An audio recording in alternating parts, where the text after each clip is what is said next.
What's up, guys? My name is Leif Arneson, and you're listening to episode 60 of the Vegan Gym Podcast. My brother and I are vegan fitness coaches and bodybuilders who started this podcast as part of our mission to show the world that vegans are strong, healthy, compassionate badasses who are leading the charge against chronic disease, animal abuse, and climate change. We've had the opportunity to help thousands of vegans reach their fitness goals, but we're just getting started. Our goal is to help 1 million vegans get into the best shape of their lives. So if you believe in challenging the status quo and showing the world how badass veganism really is, then this podcast is for you. With that, I'd like to introduce my brother, my co-host for this podcast, Anders. What's going on, man? Yo, what is going on, guys? Lucky for you, we have Ashley with us for another episode, which is... Woo, she's back. What was that, dude? No, my voice didn't work. Are you 13?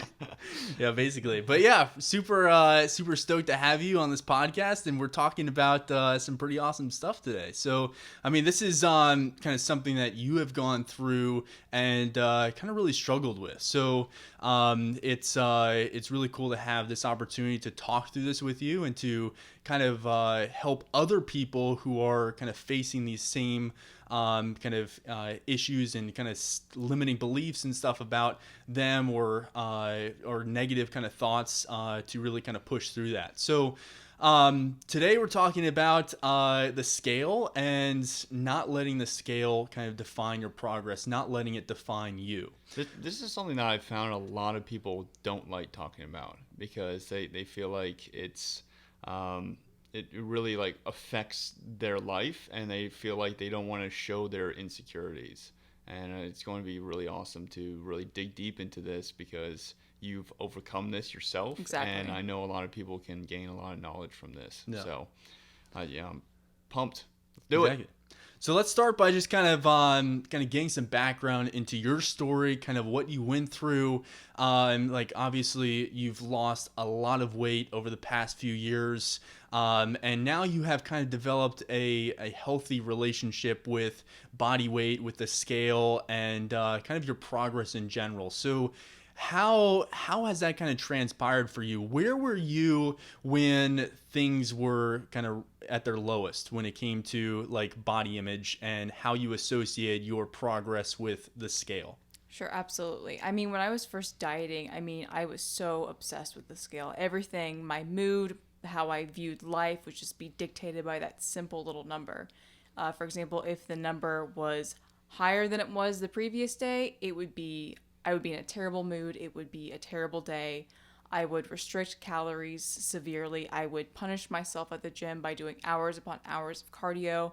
And I would even go so far to the extreme point of actually causing my body harm by pressing a pocket knife blade into my skin, not to draw blood because I didn't want the attention, but just enough to feel pain and just punish my body. It was a terrible experience. Obviously, there are 3 avenues when you step on the scale. You can either drop, you can either gain, or you can stay the same. So for a day where maybe I stayed the same, it was an okay day. You know, it didn't affect my mood too much. I was still somewhat personable, but at the same time, it did motivate me, quote unquote, to push myself harder at the gym. But I just didn't go to the extreme of harming myself physically. But on the opposite end of the spectrum, if I did lose weight, it was like a drug. It was a euphoric high that I had for that day. I was very happy, very bubbly. I didn't by any means reward myself. I knew that if I stuck with it, with, again, either tracking calories or whatever diet I would happen to be on at that time, that I just had to keep going because it was working. And mind you, this was day to day. Yeah. So it's just like a constant, never-ending roller coaster of vicious emotions. Cycle. Just like, this vicious cycle where exactly. You are either feeling good or feeling absolutely miserable. Exactly. And it sounds like there wasn't really much in between. Oh, there wasn't. So we kind of talked before this podcast about how you made that shift. So we really want to explain that to kind of all the listeners, so if they're struggling with kind of the same thing with images or like body image issues or issues with kind of looking at the number on the scale and feeling really kind of controlled by it. Yeah, controlled by the scale. It's like, how do you actually break through that? So the first thing that you mentioned is kind of just gaining the knowledge of what the number on the scale actually represents. So can you tell us a little bit about how you kind of went through that process of figuring out like what the number on the scale actually means, and maybe what you thought of it even kind of before you started? Yeah, so before I actually received proper education, I just saw that number as fat. Like high or low, all I was fat. And I think a lot of women and even men do this too. It's like they don't understand what that number actually represents and reflects. And they just see it go up and they're like, oh my God, I gained a pound. Or, maybe it was a really bad day and the scale went up 3 pounds, and it just ruins them. It defeats them.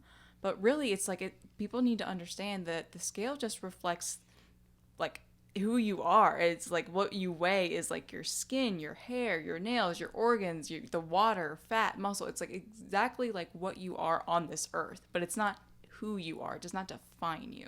Yeah. And it's not all fat. And it's not all fat. Exactly. I mean, thankfully. Yeah, most of it is not body fat. So you have your body fat percentage, and that dictates kind of how much body fat you're carrying around based on your weight. But you have two main groups of kind of your body. You have, or of body weight. You have lean body mass and you have body fat. And it sounds like you were just focused on that second part. You were just like, everything is body fat. If the number on the scale goes up or down, like it is fat loss or fat gain. Exactly. So that can just make the whole process a lot more difficult. Oh, it was miserable, yes. Yeah, a lot more miserable if you don't actually know what that number truly means. And another thing that people don't really keep in mind is that there's a huge difference between muscle mass and fat mass. So muscle weighs more, or it's more dense than body fat. So if you gain a little bit of muscle mass, your weight can go up, and that's kind of it seems to kind of be counterproductive to that fixation on the number on the scale. So you could be improving kind of your body composition by gaining muscle, but if you're just focused on the number on the scale, it's going to feel like you're heading in the wrong direction, when in fact you're not. Exactly. So that's huge. And you also mentioned like water and food. That's another thing that people don't seem to really understand, or they understand it, but when they step on the scale, it's like they are not thinking about that. Exactly. So the timing of the food that you eat, of the water that you drink, that's huge. And we all fluctuate a few pounds per day. And speaking about women in particular, if you have a normal menstrual cycle, your body weight can shift by 5 pounds across a month, just any normal month, just by kind of water retention and water weight. So these are all factors that affect the number on the scale. So it is not just fat loss. So that's kind of the first thing you talked about. The second thing you talked about is really not letting the scale kind of define your self-worth. So you mentioned that kind of a few minutes ago, but could you talk a little bit more about how you kind of came to that realization, how you kind of made that mental shift in your own life? Really, it just came down to just understanding not only what that number was, but then focusing on just building a better relationship about how I viewed myself and how I viewed my body image. Like this is something I still work on every single day, but just understanding that my self-worth, I am worth so much more. Like I am a wife, I am a daughter, like I am so many things to so many people that the number on the scale is just a little thing. Like it just does not define me who I am, but it's something that you have to work with every single day. I think a lot of people think that, oh, well, she just overcame this overnight. And it's like, no, it's a dynamic thing. Like it's not static. It's not like you wake up one day and you're like, I'm cured. Like I view myself in a positive light. It's something that you work on every single day. Yeah. It took you years to make this transition. Yes. So how do you kind of, when you step on the scale now, what do you see? I see what I weigh that day, but I view it, instead of my self-worth, I view it as a data point. It's like, it's a data point that I get to collect throughout the week, and it tells me essentially how I'm progressing, and that's how I view it. Good. Yeah, and I think that's kind of that's a huge shift that people who are trying to diet need to make. And that can be challenging. It took you years to overcome. I know Anders, like in your competitions, especially your first one, it was like a huge kind of mental barrier whenever like the scale wasn't heading in quote unquote the right direction? Yeah, it was my first show was the first time I've actually ever was tracking my body weight. And so when I started to I guess in a way I kind of obsessed over it as well during my first competition prep, not to the extent that you were at, but to the point where when I saw it go down, it would affect my mood in a positive way. And when I saw it remain the same, I was like, meh, it was like, okay day. And then when I saw it increase, I was like, okay, 10 more minutes on the Stairmaster today, I'm good. Yeah. Exactly. It's just gonna be so frustrating. I mean, even now, like especially when you hit a plateau, you're like, you start to kind of question, am I doing the right things? And it just kind of derails your entire mindset. Yeah. That's let's kind of talk about that for a minute. Like when you hit a plateau, because that happens to almost every single dieter. When you hit a plateau and your weight is just kind of stagnant for a few days or a week, like how do you kind of break through that mentally? I think you just need to understand and again gain the knowledge of maybe why this is happening, and just understand that if you're doing the right things and being consistent, that either is most likely being water weight if you are trying to shred fat down. You just need to understand that it'll pass. Yeah. Or maybe exactly. It's also a cue if you look at your weekly averages from the data that you're collecting that, you know what, maybe it's time to make some adjustments. And that's all it is. Yeah. Yeah. So go ahead. Oh, okay. So the biggest thing that I am getting from what you've been saying from where you were to where you are now is in fact knowledge and how you view certain things and understanding the process behind fat loss and stuff like that. But I also want to touch on like your mentality shift from then to now, because that's also something that has really helped you build a relationship with that scale. You know, it's like that mentality that you had before, it was you couldn't really deal with it, right? And now you can. And so those seem like those are the two key things. Would you agree, or would you add anything to that? Absolutely. I mean, there was a period of 2 or 3 years where I didn't step on a scale. I just could not handle it anymore because it just consumed me. It wasn't until pretty much the past November that I did start to weigh myself more consistently, and I had the idea of this number on the scale is going to tell me my progress, or at least it's going to be part of tracking my progress to help me reach my goal. And that's the mindset, that's the approach I took, is this is a goal tracking tool. Yeah. Yeah, so you were talking about like don't actually focus on body weight as just like as like the end all be all. Like it is a data point in kind of this whole entire process. So what are kind of some other data points that you track, and how do you kind of go through and kind of balance all of that information to kind of clearly understand how you're progressing? Sure. I don't know if this is overkill, but I do body measurements, circumference measurements every 2 weeks usually. I take a lot of progress photos. I enjoy just seeing my body composition change, even if I don't see the scale moving, like seeing like my shoulders be more capped, or, you know, maybe noticing veins or stuff like that. Like that's huge for me. Those are big mental wins. And then I also track my progress at the gym. So like what weights I'm able to lift. Like those are all just amazing wins that maybe if the scale's not cooperating, that you can focus on those and be proud of yourself when you see those numbers change. Honestly, I don't think you could track enough, because like there are so many different things that you can see progress in and use that as drive to keep moving forward. So like I love that you say in the gym too, because that is a huge thing.